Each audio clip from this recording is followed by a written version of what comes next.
the appearances in consciousness.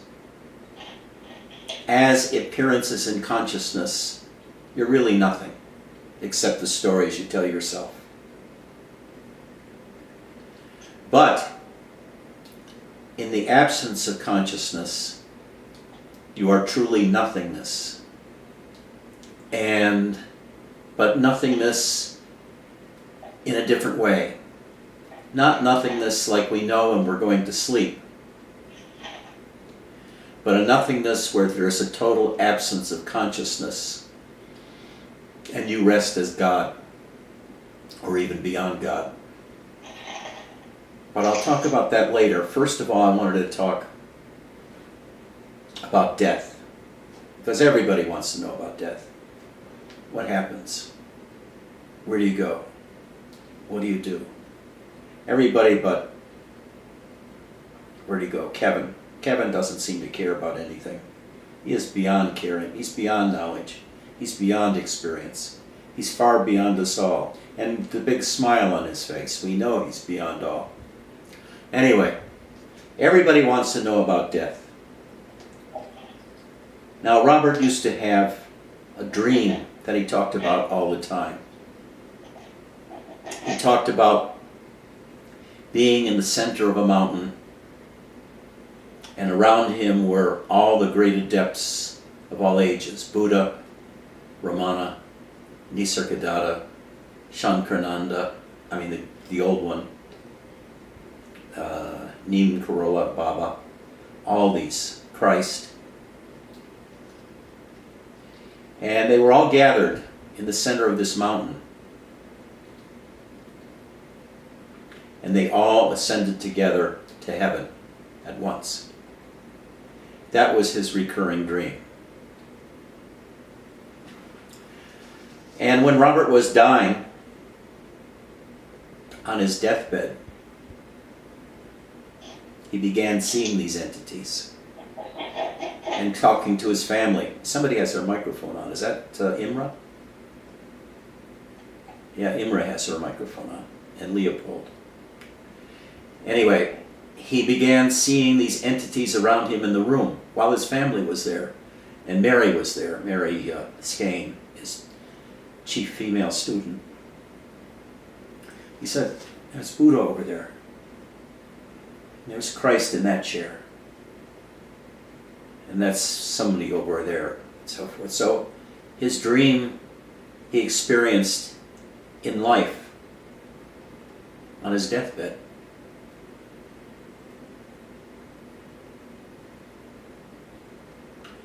Now, was that an illusion? Was that a deathbed illusion? Or was he transitioning to a different world consciously? My mother died, about 10 days ago. And the last few days before she died, she talked about not being in this world anymore. But she didn't know where she was. She couldn't describe it. And she didn't know where she was going. She felt stuck. But it didn't bother her that much. It was just a novel experience. She was a little worried about it, I think, but not enough to panic. And then she began talking constantly. Maybe 3 days before she died, she began talking constantly. And if there was somebody around responding to her, she'd engage in a regular conversation with that person.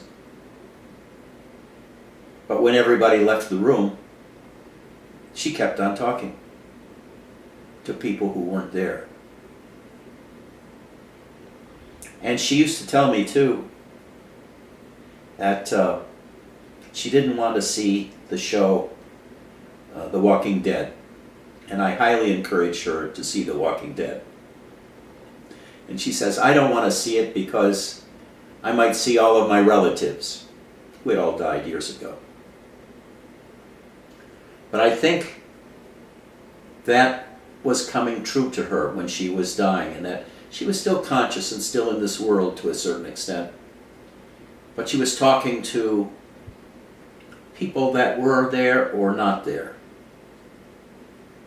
She was talking to her own mental creations, or in a sense they were engaging with her from the Netherworlds.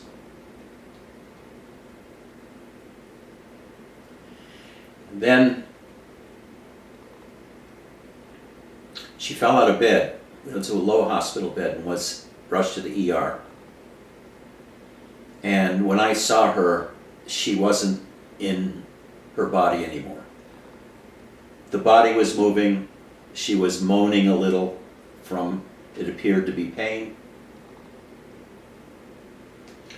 But she didn't respond to my voice, didn't respond to my touch, even though she opened her eyes and would look at us momentarily and then lose focus and go somewhere else. And she was mumbling a bit and moaning a bit. Probably the body was in pain. But she wasn't there. She had made that transition. She had made a transition to somewhere else. She had talked about being stuck between worlds and not knowing where she was going. But by the time she was on her deathbed, she was already gone. The body was just a body. It had nothing to do with who she was as a personality, or even the life force. It was just emptiness there. There was no vestige of humanity left. So it was quite easy to let go of her because she had already gone. Now, I have a friend. His name is Lee Worth. He was a professor of philosophy at Cleveland State University for 35 or 40 years before he retired a few years ago. And now he sails around the world in a 35-foot boat, schooner. Spends most of his time in Portugal. And he asked me a question on Facebook Messenger the other day. He said he's seen some signs from some psychics that seem so real and so convincing.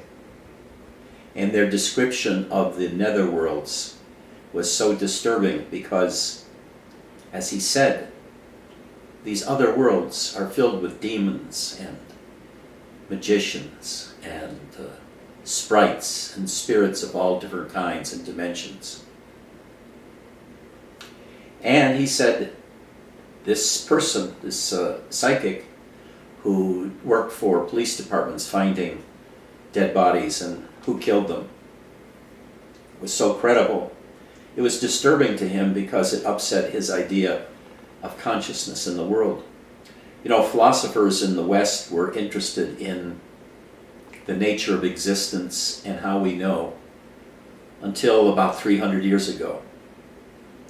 It was called ontology and epistemology, the studies of what exists and how do we know what exists, which is epistemology.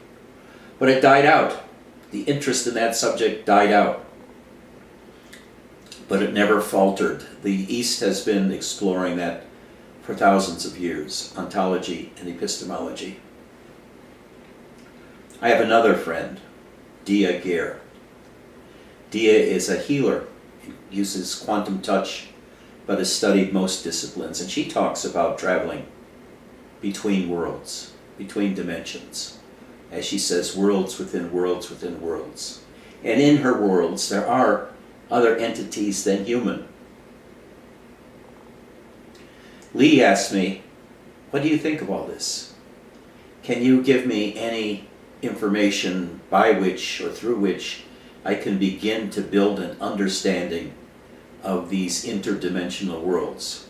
Now, this is different from the differing worlds that physicists talk about in quantum mechanics, the so-called planes and so forth, because they are not experiential, they're only conceptual. But Dia lives in these various worlds. She travels between them.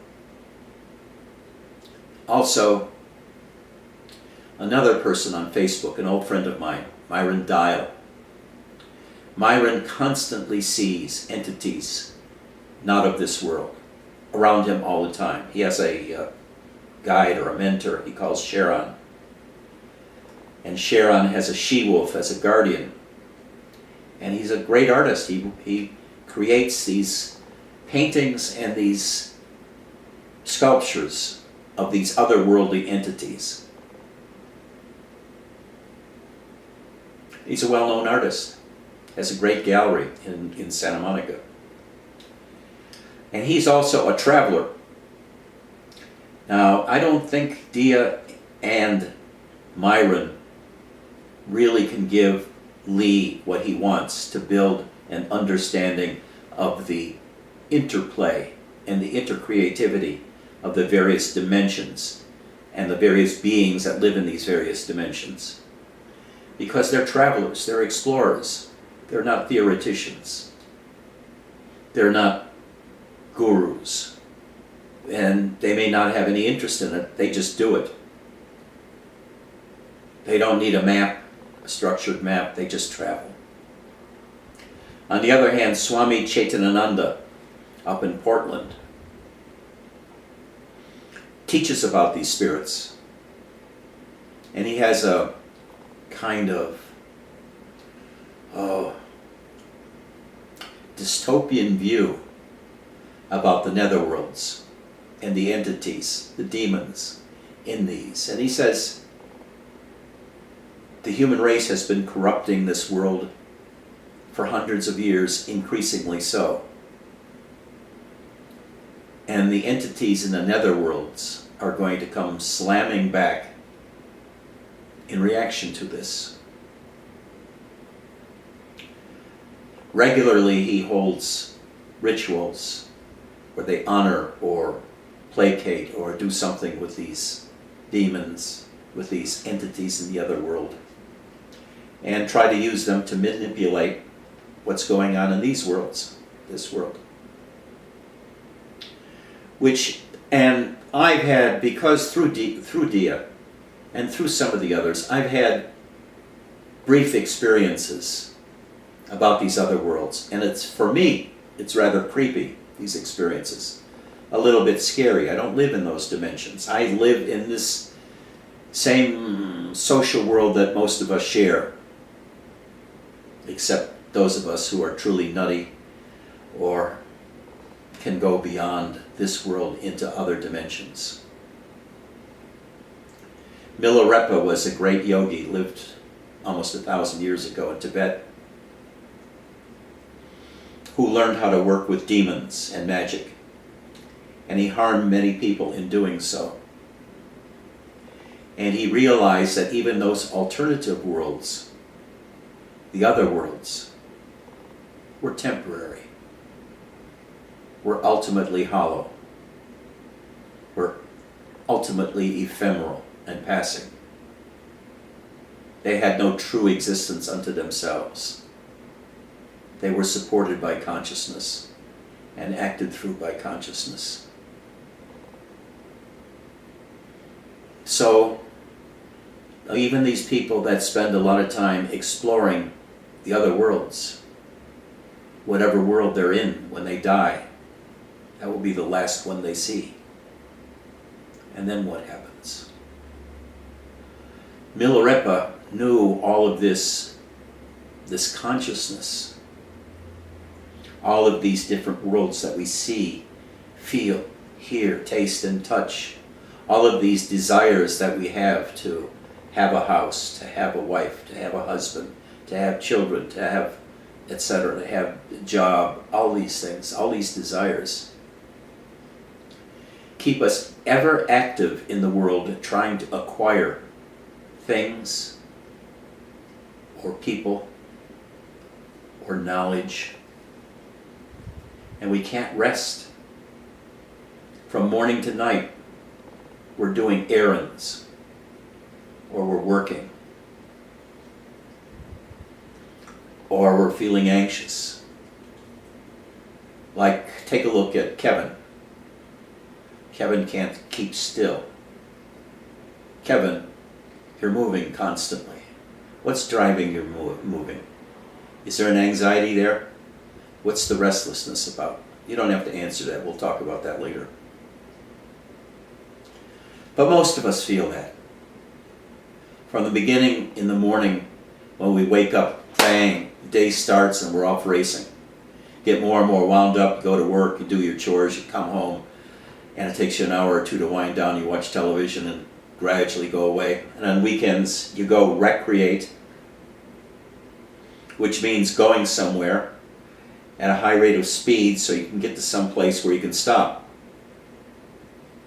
and rest. But how few of us really rest? Consciousness is always having us involved in doing things, isn't it? Padma, isn't it? Always wants you to do something. At the back of your mind, there's always something to be done, right? Prepare a meal, write a letter, pay a bill, go to work.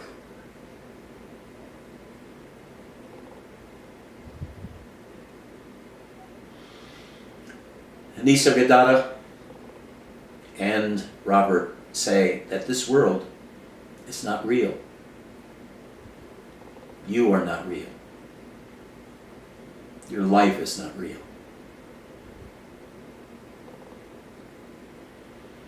And there's a reality, which is the highest state you can attain beyond the play of consciousness. Because the play of consciousness, the world we live in, the body you live in, the mind you have, are always causing problems. Especially people who think a lot, or want to achieve a lot, or are very upset with the way things are in this world. Their mind is always figuring out how to make things better or to control things. The mind is always going and controlling and understanding and reading about it and talking about it and watching videotapes about it and becoming political and becoming activist, an animal activist, always because we're so upset with what's going on in the world and in our own lives. And Robert said, just stop. Just stop. Look inside yourself. We can do this as a meditation now. Sit back and relax. Turn your vision around.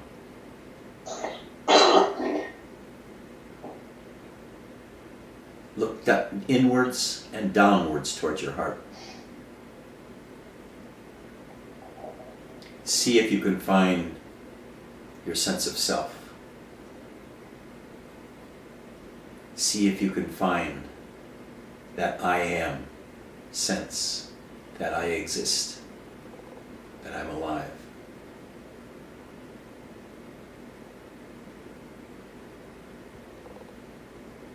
And dwell there for a few moments. What do you see when you're in there? Is it darkness?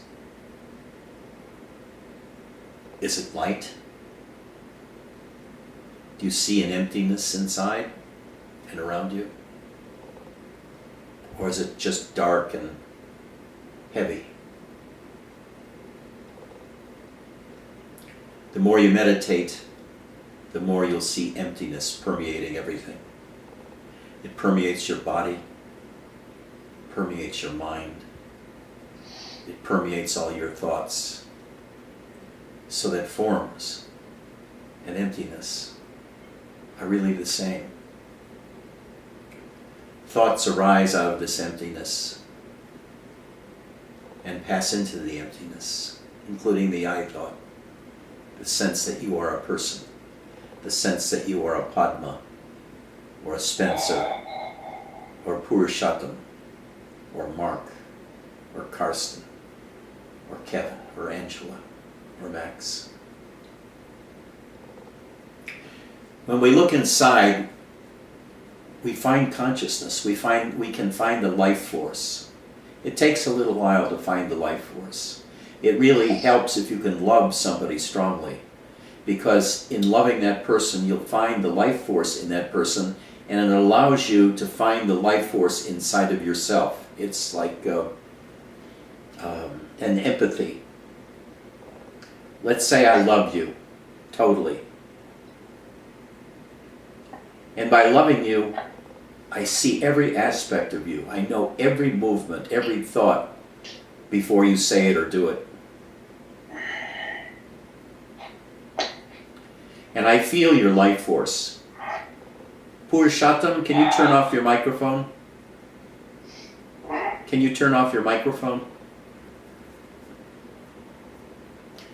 So, I can feel, I can see literally the life force in another person. It seems almost like it's a different dimension than I normally see, because I can look into a person and see, feel, empathize with their life force. And when I do that and I can see it in others, I can feel my own life force loving that life force. And by that loving, that interaction, I can feel the life force in myself and then see it and feel it. And I can feel it expand as light and power within me, so that I truly know that I am in this world as consciousness, as an entity, as a life force, as consciousness.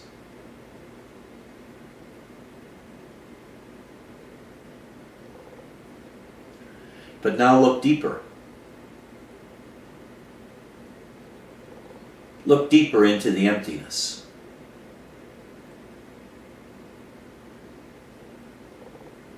Go beyond the emptiness. Go deeper and deeper until your mind begins to grow solid. The deeper you go, the deeper your consciousness, or your center of gravity of consciousness, drops in the body away from the brain. And the brain, deprived of the attention that normally is spent on the thinking mind located up here in the head centers, the brain slows down. Thoughts slow down. Your head feels like a rock, heavy, solid, with no thought, and you feel dumb as a rock. You feel absolutely stupid because you can't think. And you think you should be thinking, or you feel you should be thinking.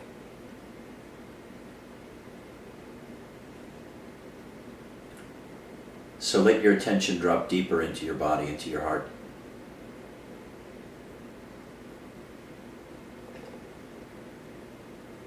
And there, you merge and open your heart to your own sense of presence. That inner energy field inside your body that feels more real to you than your body does. It's called the subtle body, where the subtle energies live. Chi, Shakti, Kundalini. And you can feel these energies circulating in your body after you've done this for a while. You feel your energy body, and it's more real to you than your physical body.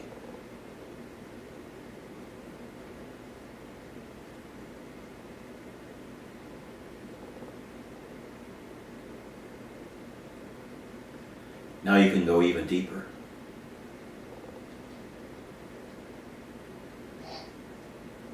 The brain becomes totally solid, like concrete. No thoughts are there. You're falling deeper and deeper into your body, into your heart, then into your gut. Those three chakras are connected. The third eye, the heart, and the gut. but your center of gravity is more in your gut. And when this happens, you no longer sense anything.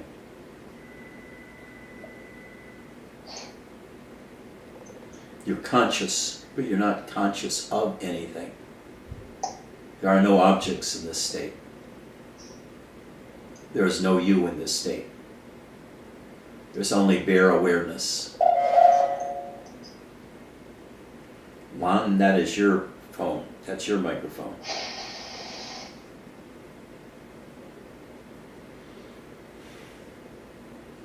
So, you're sunk deep in your body. You've lost awareness of the world. You lost awareness of yourself. Please, everybody, turn off your microphones. You've lost awareness of yourself. And there you just are barely conscious. Now, some people will say, oh, what the hell is the use of that state? To be barely conscious. That's like being asleep almost.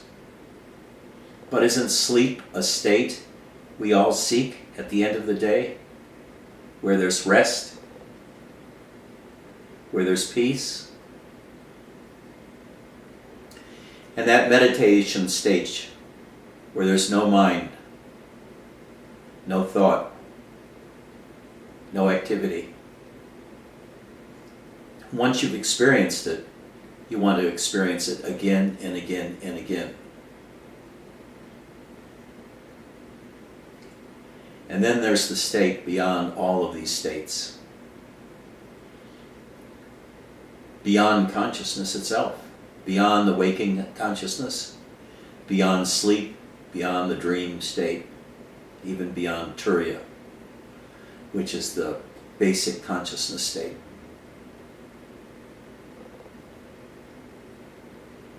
And here it's best described as pure nothingness. Nothing to see, nothing to hear, nothing to taste or touch, nothing to do. Complete rest, complete satisfaction. You've had the ultimate love affair, the ultimate meal, the ultimate hotel bed, the ultimate vacation, the ultimate everything. And there's nothing left to do. You're completely satisfied, completely at peace. Your body relaxes. The stiffness in your back relaxes. The stiffness in your neck relaxes. Your whole body floats downwards into your stomach, and your stomach starts floating outwards, expanding, because there's no longer any fight to be rigid and upright. All your internal organs are dropping, suspended by whatever suspends them. But you're totally relaxed. Totally fine knowing nothing. Totally fine with being nothing.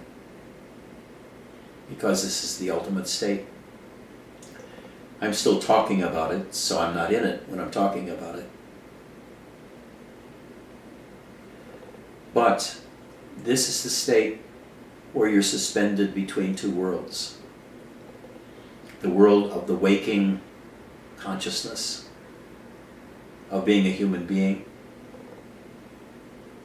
and the ultimate nothingness of being the witness of beingness, including being human. That is what Nisargadatta calls Parabrahman, and what Robert called the Great Brahman, or Brahmana Danda.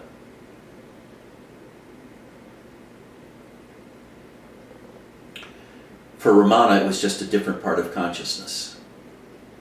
There's the active part, the manifest part, and then there's the unmanifest part. All these more or less describe the same sequences of experiences, and maybe give you something to hold on to as an internal ontology of what's happening when you're meditating in order to explain it to yourself, as long as you need to explain things.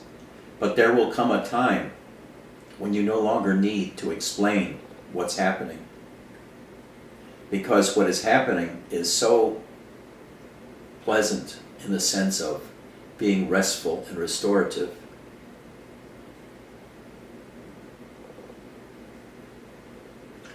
that you don't need any explanation. You don't need any knowledge. You're just yourself, beyond the world, beyond consciousness, beyond the play of consciousness, beyond the trappings of Maya, who always wants to keep you agitated in her play, working in her play.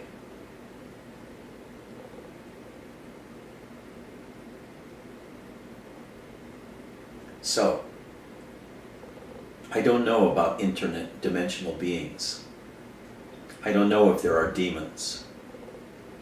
I don't know if there are magicians that travel between the worlds.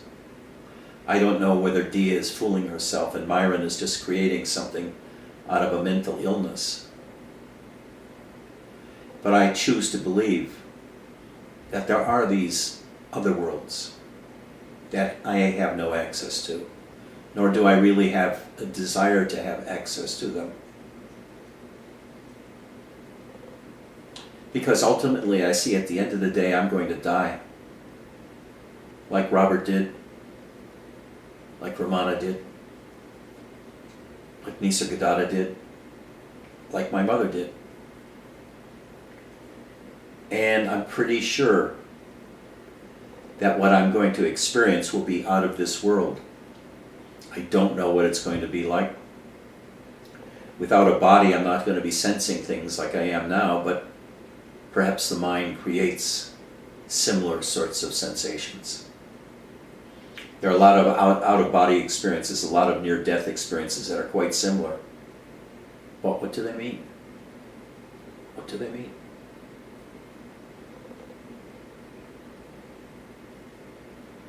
But beyond all of the experiences, beyond even this afterlife experience that my mother was passing through, that Robert talked about going to heaven through that convocation in the mountain. What happens when you're entirely beyond consciousness? And this is what most people fear. Right, Max? Totally having no access to consciousness anymore. Not being alive anymore. Not being a human anymore. Without that constant input of things to do. Without that constant push into agitated motion. Many of us would not feel that's a proper existence. Because we have no experience of the incredible peace that exists when there is no consciousness pushing us. Advanced meditators go through thousands and thousands of experiences that are a different world or a different way of perceiving this world than normal non-meditators do. One of the common ways is loss of self. You're sitting in meditation. The mind gets heavy, like a brick. You can feel consciousness dropping towards the heart. And all of a sudden, everything breaks. The mind breaks, the rock breaks, and everything flows downwards. And now, you're one with everything. You're experiencing the body. You're experiencing the world around you. You're experiencing yourself as the bird flying overhead or the airplane flying overhead, and as the wind in the trees. Just unity consciousness. And you want to do this over and over and over again because it's such a fantastic experience. It's blissful, it's clear-minded, It's seeing the world entirely differently, and it's utter freedom.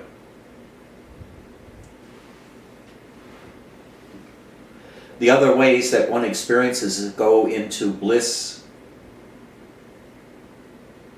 When you love somebody or something totally, whether it's a cat, like for Spencer, or a woman, or a man, or a child, or a bird, and you feel such devotion towards that person, that entity, that bird, that cat, something can happen to you. Your heart bursts open, and the energy contained therein spreads throughout your whole body and your subtle body.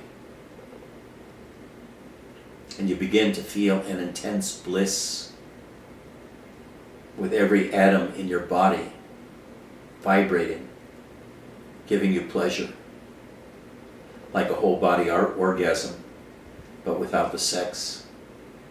And it can come and go, get more intense and get less intense, and this can go on for years until it quiets down and just becomes your normal sense of beingness. And there's no longer any unhappiness in that. It's like there's a floor that you can't go below anymore in terms of negativity. And if a negative thought or feeling comes to you, you have the power, you have the steadiness, you have the capability of totally feeling it, totally absorbing it, totally accepting it. And by that doing, becoming one with it, it dissolves and releases the power of that emotion into your entire body as it's a river of bliss. It reveals a river of bliss within that suddenly fills your whole body. That negativity, that depression, that grief, that anger, that fear grows bigger and bigger and bigger and gets closer and closer, and then this may take 6 months for it to fully get close to you so you feel you can accept it and deal with it. And you're totally open, and it enters your heart of hearts, the most sacred place in your being, your secret hiding place, and there it is transformed. Maybe within a minute, maybe within 2 minutes or half an hour, into a river of bliss. So you no longer fear any negative emotions, because you know that the resolution of each of those emotional states brings an increased feeling of bliss, a river of bliss, so that emotions are welcomed, whether it's fear, anger, jealousy. Jealousy is always a hard one. Depression, grief. And you just eat those emotions, is the way I use it. You incorporate them into yourself. And by doing that, incorporating them into yourself, you grow. You grow into bliss. You grow into consciousness. You evolve, so to speak, in consciousness. This is the upward journey. Because I talk about 2 different kinds of awakening or enlightenments. Realization of oneself as the totality of the manifest consciousness, where you become one with God, the divine inside of yourself, and you stay there for a while until you've done it all. You've felt it all. You've grown all that you can doing this. And then the next step is to go altogether beyond consciousness, to Parabrahman. And by going there slowly, by settling inwards into the self, into the I, to become more and more peaceful and less aware of the self or of your world. You're just sinking more into peace, acceptance, rest. And the whole world closes in on you like a comfortable blanket coming around you until all sense data stops and you're at complete peace. You see nothing, you hear nothing, you are nothing. Totally at rest, totally at complete. With the most exquisite peace one can imagine. The absence of the agitation of consciousness. We all love consciousness. We don't want to die. We love consciousness in our lover. We love consciousness in our children. We love consciousness in our teachers and our students. And we love it in ourselves. We imagine that without consciousness, what a scary world it'll be. It'll be dark and dank. But there'll be none of that. Just complete peace.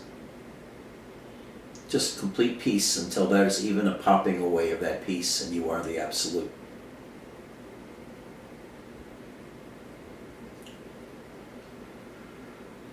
Well, I blabbered on. Let me see. Does anybody have any questions?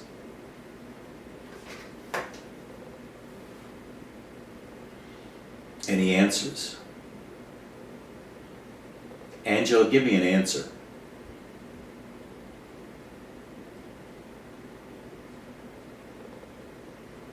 Padma, you give me an answer.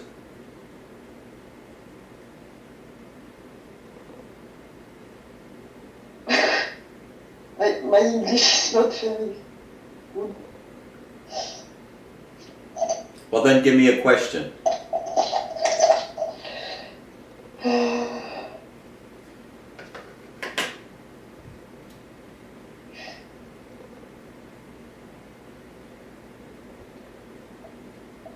I don't find any question. Good for you.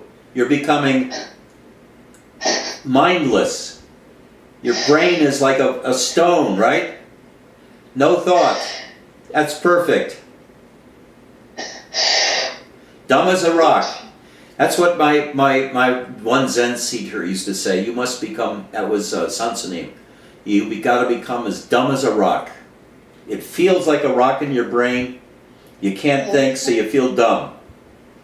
That's the highest state before breaking through into unity consciousness with all of consciousness itself, the totality. When your mind is no longer centered on you as a person, and instead explodes into identification with everything that's alive.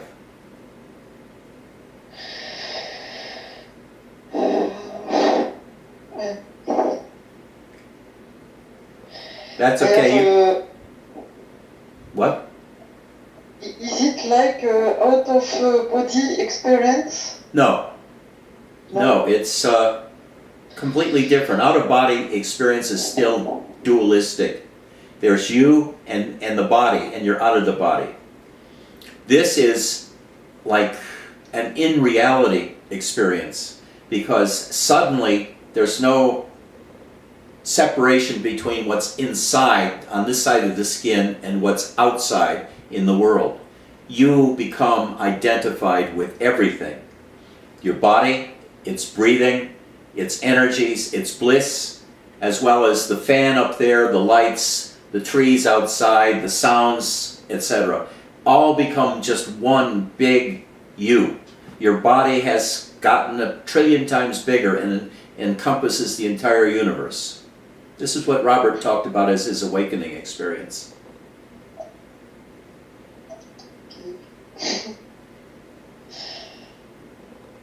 Anybody else have a question or an answer?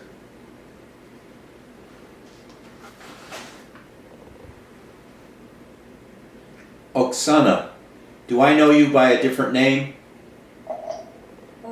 Sorry? Do I know you by a different name? Do you have a different name? My name is Oksana, not Not another name. my another name. No.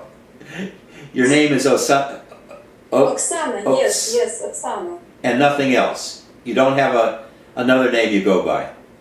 Okay. I don't have question, but I am very glad to be in your presence, Ed. Okay. I am reading transcripts every day, and I think that in this moment I need be in presence, in your presence. Thank you. Thank you. Where are you from? What country? I am from Ukraine. Ukraine. Are you there now? Yes. What's it like? What's like? Well, is there a lot of tension there because of the Russians and so forth? I don't know. I'm not very interested in it. Okay. I don't watch news. Okay. Good for you. Good for you. Yes. Glad to have you here. Come again, please. Come again. Yes. Okay. Thank you. We welcome you. Thank you. Karsten, have you gotten even smarter than you were last week? No? Spencer, how's your cat? He's doing good, just meowing a lot for attention. How old is he? I think he's about 6 years old. Good. You still have a lot of time with him. Mark, any questions? Angela, I'll give you a second try. Any questions?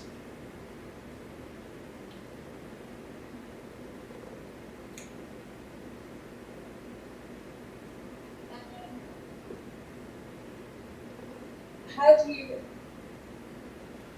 Yeah, this is the mind with fear. But how do you deal with being in the world and having to earn money?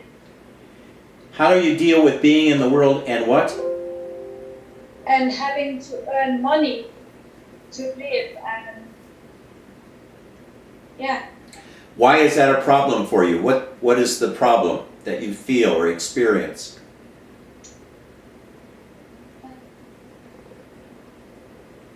It's like I'm in conflict between being in the world and following this path all the time, and it makes me one moment completely dedicated to this, and the other moment completely sucked up again in the world and having to find a way out of my problematic situations. And it's like what you wrote about on Facebook this week. You wrote about it. And it keeps on being struggle. You know, I solved that problem.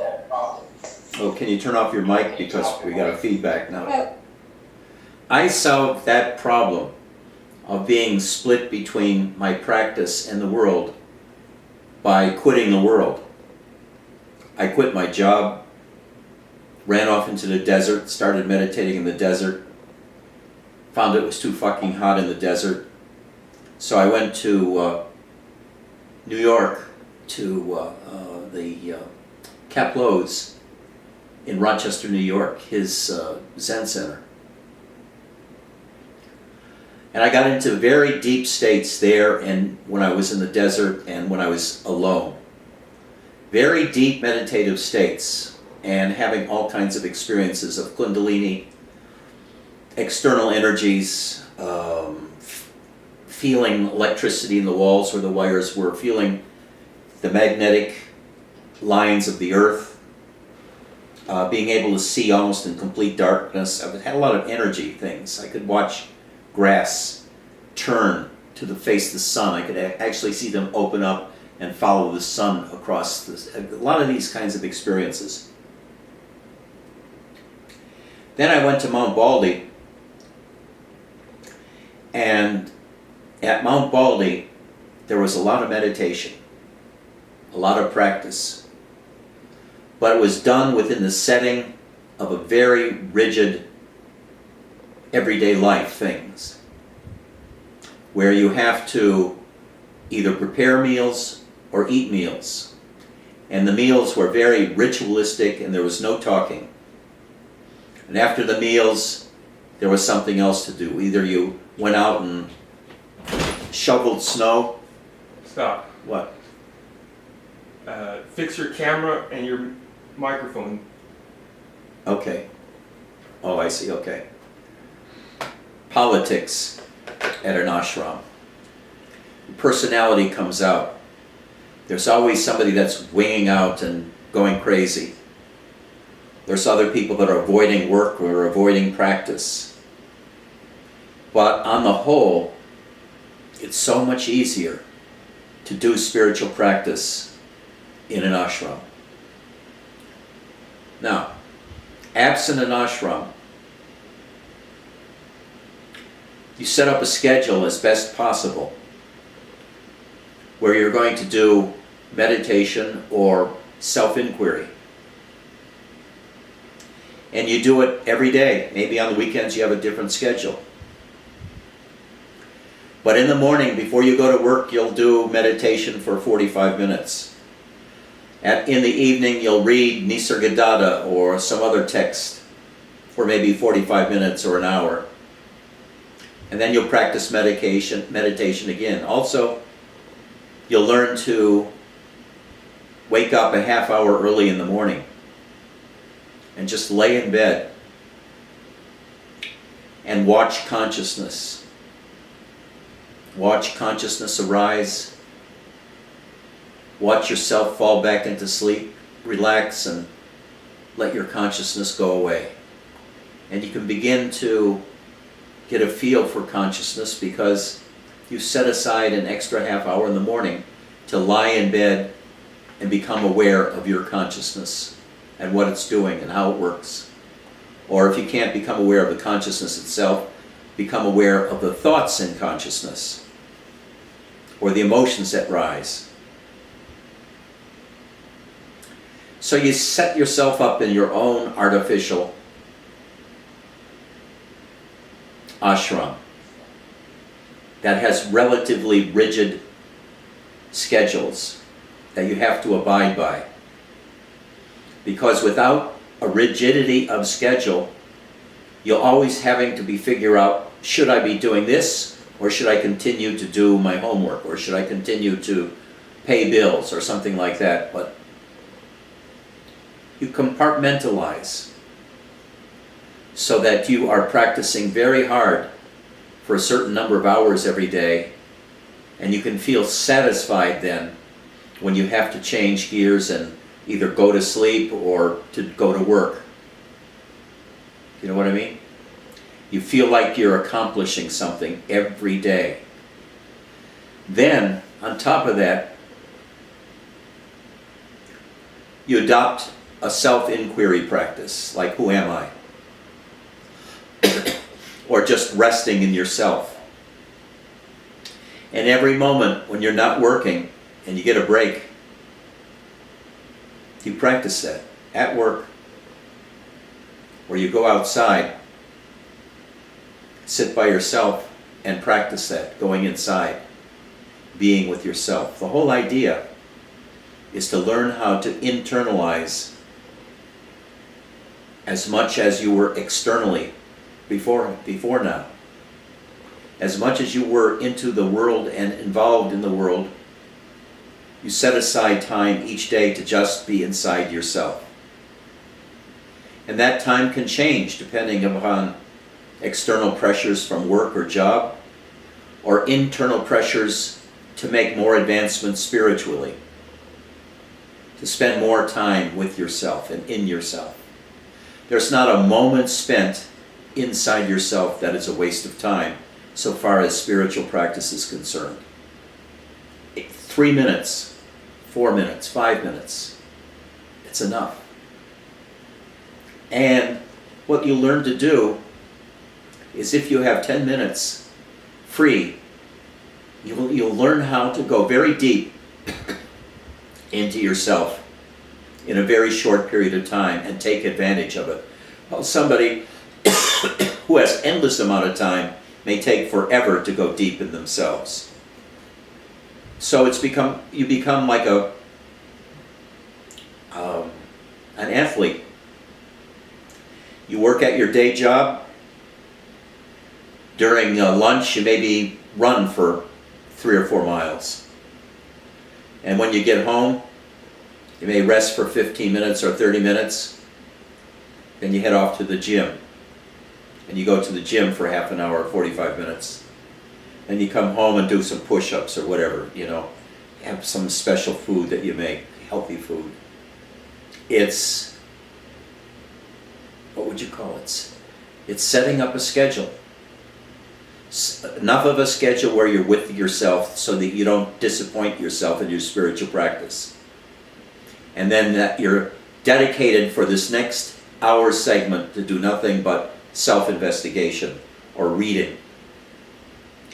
So you close down your life so that you're not spread everywhere on dozens of different things. And you've got 2 jobs, the one that pays your salary, and the other job is planning or getting your own enlightenment, your own peace. Now, when it comes to spiritual reading, I always recommend Nisargadatta. I recommend that text or Robert. Read the 3 texts by Robert Powell, who edited those 3 books: The Experience of Nothingness, Ultimate Medicine, and the Nectar of what? Nectar of what? Immortality. Of immortality. And limit your reading too. If you read widely, you will get nothing. It's better to have 1 page out of Nisargadatta that confuses you, and you read it over and over and over and over again until you understand it, than it is to read far and wide different spiritual teachers, different points of view, Osho, a Zen master, etc. This keeps you on the surface. Angela, you want to go deep. And you go deep by regulating your life, by making it shipshape, by having everything in its place, minimizing wasted time, both on your job and in your spiritual life. And you'll find that that will work. That should work. Limit your amount of time that you spend on work. What kind of job do you have? What kind of work do you do?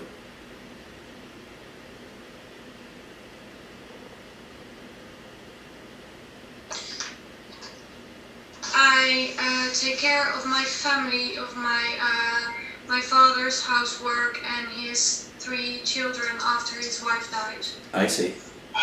So you're a caretaker. In the weekend, I take care of a homeless man. So that's my job. And it's also, it sucks everything. I can understand that because your schedule is not your own.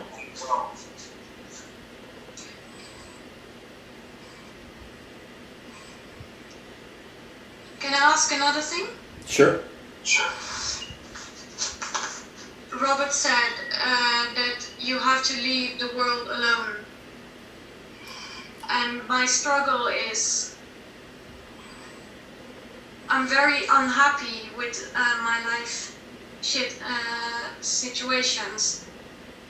But to change it, I have to be in the world to change it. Do you understand? No. And when I leave the world alone, yeah. The direction you're taking is not good. What you should deal with, instead of self-inquiry at this point, or you can do it along with self-inquiry, is to look at the unhappiness within yourself, the dissatisfaction with your life at this point. Go into those feelings that, oh my God, this is a rotten fucking world. What am I doing this for? It's so draining. Everybody's on me, wanting something from me. I can't take it anymore. I'm going to shoot myself. Go into all of those thoughts. Go into those feelings of despair, of unhappiness, and let them come to you. Accept them and love those feelings, and let them explode within you. And they will. And give you infinite amount of power to change things. That despair, that depression, has an enormous amount of energy. And all that you have to do is take those feelings into your heart and let them explode inside of you, giving you lots and lots and lots of energy. And with that energy, you can either experience that energy and going deeper into yourself, or you can use that energy to make changes in the world.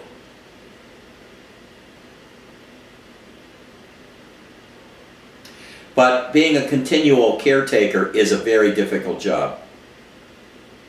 It's very hard to impose limits on others when you are to be left alone.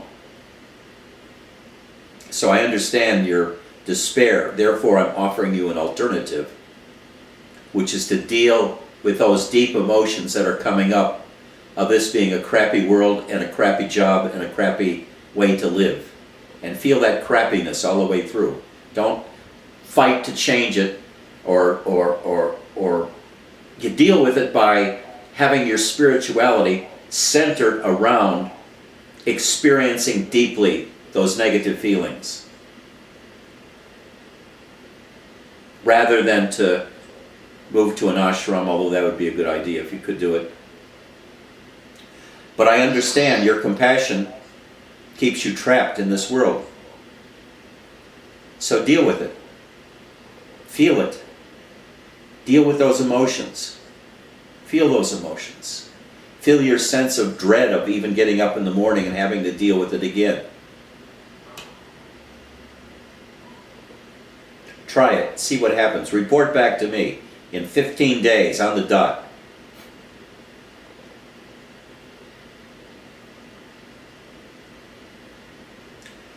Are there any other questions?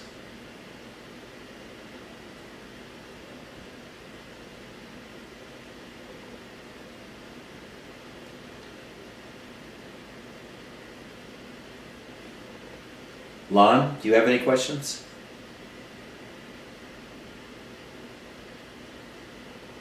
Cindria, any questions? I haven't seen you lately, Cindria. You're all over the map.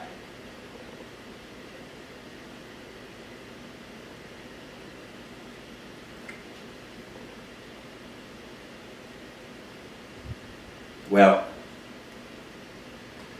we had a long session today.